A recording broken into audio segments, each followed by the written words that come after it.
Bibina jamana munu développer la olu développer mun de kan olu bɛ développer la pétrole de kan bibina Amérique o France o Japon o olu jamana Russie o jamana ba fɛn fɛn bɛ bi olu bɛ ka jamana baya sigila pétrole a fɔ ma pétrole consommation de kan pétrole bɛ fɛn bɛɛ kɛ pétrole bɛ usine lamunumunu olu bɛ mobile lamunumunu olu bɛ avion lamunumunu donc pétrole bɛ fɛn bɛɛ kɛ pétrole dun bɛ fiɲɛ jugu fili n'i ye mobile boli fiɲɛ bɛ bɔ mobile fɛ o gaz in olu man ɲi usine bɛ o kelen kɛ donc pétrole bɛ jeni min bɛ kɛ o fili min bɛ kɛ fiɲɛ fɛ o de man ɲi o de kɔlɔlɔ ka bon an ka sigida yɛrɛ ma. Ni y'o lajɛ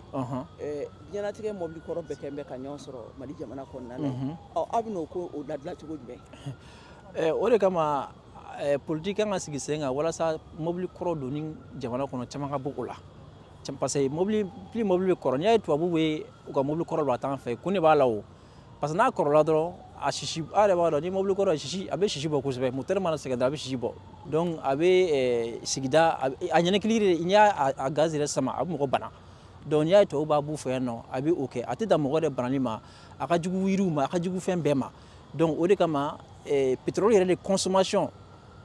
caman kan ka b'o la bibi na diɲɛ bɛɛ bɛnn'o kan an ka pétrole an ka caman ba bɔ o la dɔɔni dɔɔni a tɛ se ka jɔ tile kelen parce que fɛn ma sɔrɔ min b'a nɔ bila kudayi mais dɔɔni dɔɔni fɛnw bɛ yen bi minnu bɛ se ka caman bɔ a la o de a fɔ ma ko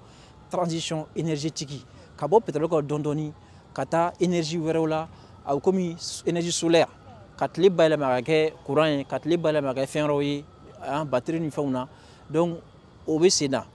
fiɲɛ fɛnɛ bɛ énergie di donc a fɔ ma ko hydrogène liquide o fɛnɛ ye énergie dɔ ye a fɔ ma ko lithium o ye énergie kuraw ye ou bien a fɔ ma ko énergie verte nka o énergie ninnu consommation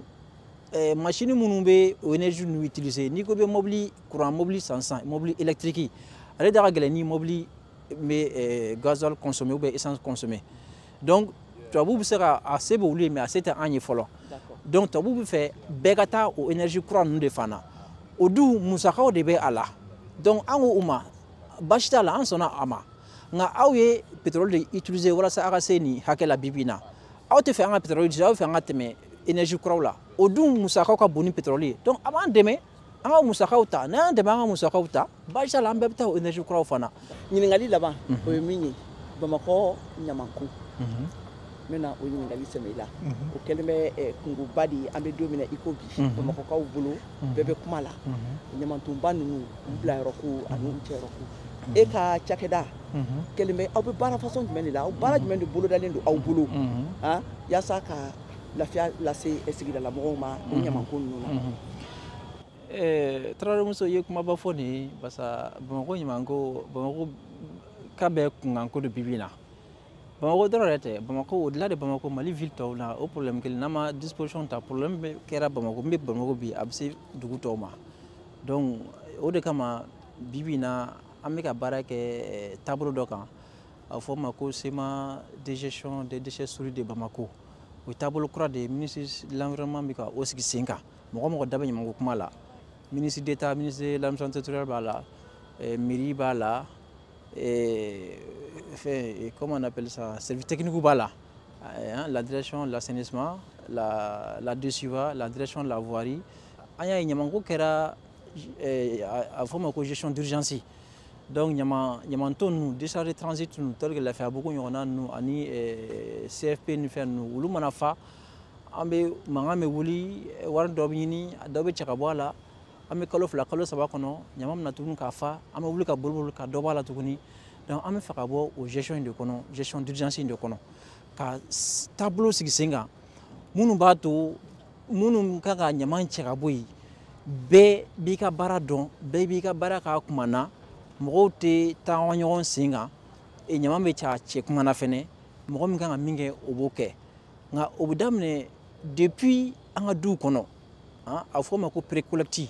bibi na GIE dɔw bɛ yen olu bɛ ɲama cɛ duw kɔnɔ ka t'u bila décharge de transit la maintenant n'a sera décharge de transit la ka bɔ yen ka taa n'a ye décharge finale la o de tun tɛ ka kɛ de telle sorte que décharge de transit tun bɛ fa k'u déborder a bɛ kɛ degun ye sigidaw ma donc an bɛ fɛ k'o de bɔ a la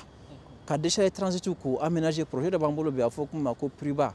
projet projet de résilience urbaine de la ville de Bamako. Donc, décharge à venir à Bissau, au labé, décharge transitive Bamako kono. Décharge bas, final au labé, et nous mourons en labé, en qui labé, faire Muntula aussi. Donc, au fin, au Hagli Jarabo Wissena. Donc, ni à forme infrastructure de thé, c'est-à-dire, il y aura une blague ou là, ça va gagner. Donc, nous, de l'ANA, maintenant, il y a un chef qui est organisé à forme de gestion institutionnelle. Ka munu minga nga minga nyama circuit kono ka beka bara fini beka barake donc ka Bamako la secteur là maintenant secteur nous amena barake ni cheke da munu bu uche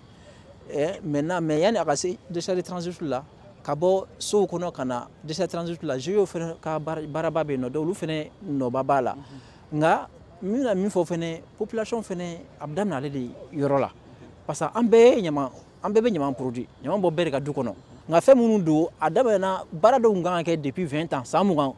ni ote billet au barado ma ke o da ka ambo ko labi en fera base sigisenga wala sa chini en deun ulukana ningele ya unsu donc am au barado de là awa anga foli be monsieur le ministre merci